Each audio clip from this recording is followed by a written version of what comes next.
नेपाल मध्य प्रदेश के पूर्व मुख्यमंत्री सतीश कुमार सिंह उद्योग वाणिज्य संघ के सदस्य के साथ बुधवार को जयनगर स्थित व्यवसाय संस्था confederation of India traders CAIT Jaynagar शाखा कार्यालय पहुंचे। पूर्व मुख्यमंत्री और संघ के सदस्य अतिथि का कैट जयनगर के अध्यक्ष प्रीतम बैरोलिया के नेतृत्व में पदाधिकारियों और सदस्यों व व्यवसायियों द्वारा पाग दोपटा फूल माला पहनाकर बुके व मिथिला पेंटिंग के साथ सम्मानित कर स्वागत किया गया। पूर्व मुख्यमंत्री सतीश ने कहा कि पूर्व में कैट के पदाधिकारी गण जनकपुर नेपाल आए हुए थे और व्यवसाय के समस्याओं के निदान हेतु अवगत कराया था, जिसे सरकार और विभाग और कस्टम एवं एजेंसी को निदान हेतु अवगत कराया जा चुका है। क्योंकि भारत और नेपाल के लोग भले ही सीमा से सटे हैं, लेकिन दोनों देशों के बीच बना संबंध जन्मों जन्म का है। भारत नेपाल का संबंध प्राचीन, पौराणिक और धार्मिक व बेटी रोटी के रिश्ते के साथ कायम है। सभी देशों के साथ नेपाल का संबंध मित्रता का है, लेकिन भारत और नेपाल के बीच सिर्फ बेटी रोटी व धार्मिक रिश्ते के है जो कि अटूट है। विगत कुछ वर्षों में दोनों देशों के बीच कुछ पड़ोसी राष्ट्र प्रत्यक्ष व अप्रत्यक्ष रूप से साजिश रचकर सरकार व आमजनों को गुमराह कर संबंध को कमजोर करने में लगे हुए हैं, लेकिन दोनों देश की जनता ऐसा नहीं होने देगी, क्योंकि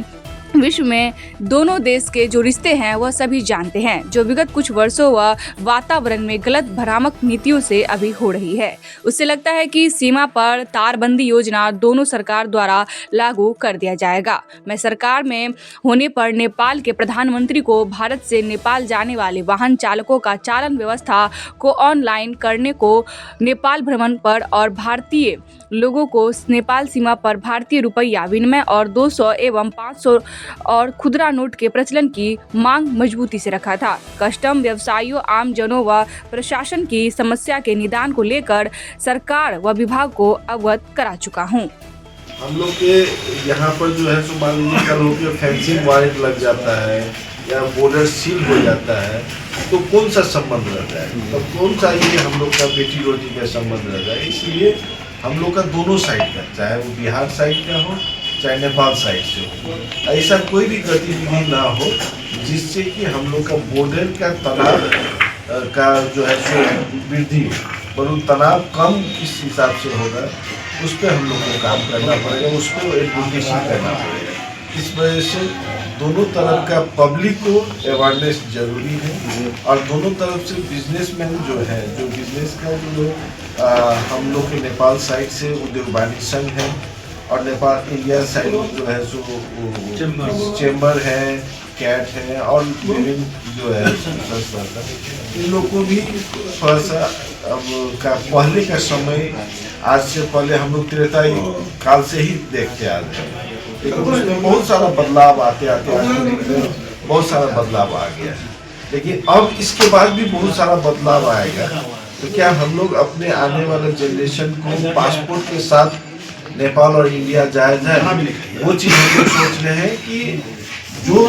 हम लोग के परंपरागत रूप से आया जा रहा है उस पर हम लोग चले। इसलिए हम लोग को जो है सो वो संबंध कैसे प्रकार होगा, कैसे अच्छा होगा, कैसे उस लेवल को हम लोग हुआ बनाया जाएगा, इस पर हम लोग को विचार करना जरूरी है और इस पर वर्क करना भी जरूरी है। काहे कि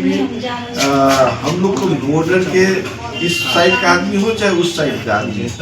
उसको जरूरी जब भी पड़ेगा तो वो इजीली यहाँ पर आके कंफर्टेबल के रूप में आ सकते हैं, क्योंकि बाहर का आदमी तो वो आने से कोई मतलब नहीं रहेगा। बाहर का यहाँ पर तनाव हो या नहीं हो उससे उसको कोई मतलब नहीं है। इसलिए हम लोग को सजग होना जरूरी है और इस पर वर्क करना है। तो ऐसे मामले में भारत सरकार से, आप तो चूँकि नेपाल के पूर्व मुख्यमंत्री रह भी चुके हैं मध्य प्रदेश के, भारत सरकार से क्या मांग करेंगे आप? हम लोग अपना जमीनी स्तर पर हम लोग अभी बात करने का बात कर रहे हैं, क्योंकि आज की डेट में कोई भी चीज़ ऐसा नहीं होगा जो कि इमीडिएट गवर्नमेंट लेवल तक पहुंच जाए और गवर्नमेंट से तुरंत हो जाएगा। जी हम लोग को दोनों साइड जमीनी वर्क में हम लोग को आम पब्लिक संस्था को वर्क करना पड़ेगा और वो वर्क ऐसा हो जो कि गवर्नमेंट को लगे, जो नहीं हम लोग जो करने जा रहे हैं वहाँ पर थोड़ा कड़ाई करे या जो भी करे, ये वहाँ का वातावरण अनुकूल नहीं होगा, प्रतिकूल होगा। क्योंकि यहाँ का जो रिलेशन है उस रिलेशन को और डेवलप करने के लिए और मजबूती करने के लिए उस हिसाब से आयाम सब अपना पड़ेगा। इस हिसाब से जो है सो जो भी गतिविधि हो, जिससे चाहे वो नेपाल सरकार को हो और चाहे भारत सरकार को हो, कोई भी तरह का तनाव नहीं हो, उस चीज को हम लोग को मद्देनजर होकर काम करना पड़ेगा, तभी जाके ये सिस्टम रह पाएगी। नहीं तो जिस हिसाब से आगे बढ़ते जा रहा है तो हमको ज़्यादा दिन ये समय ज़्यादा बहुत दूर नहीं दिख रहा है, क्योंकि हम लोग का बॉर्डर ऐसे ओपन नहीं रह पाएगा। तो इसलिए ये गंभीर विषय है और हम लोग जाएंगे तो जाएंगे सर,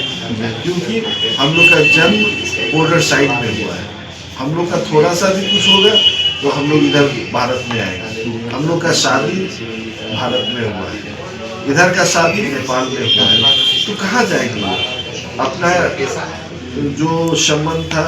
ये तो फील ही नहीं होता था, क्योंकि हम लोग एक दूसरे कंट्री में जा रहे हैं। ये फील होता था क्योंकि हम एक घर से दूसरे घर जा रहे हैं। वो फील करने के लिए उस चीज़ को लिए वातावरण बनना चाहिए और बॉर्डर पर उस लेवल पर तनाव नहीं होना चाहिए। इसलिए हम लोग जो है उसको इस चीज़ को सोचे, हम ये अभियान को स्टार्ट करें और धीरे धीरे हर एक बॉर्डर का जो बाज़ार है उस बाज़ार में एक ऐसे ही आप लोग का बौद्धिक सर्कल क्या हो,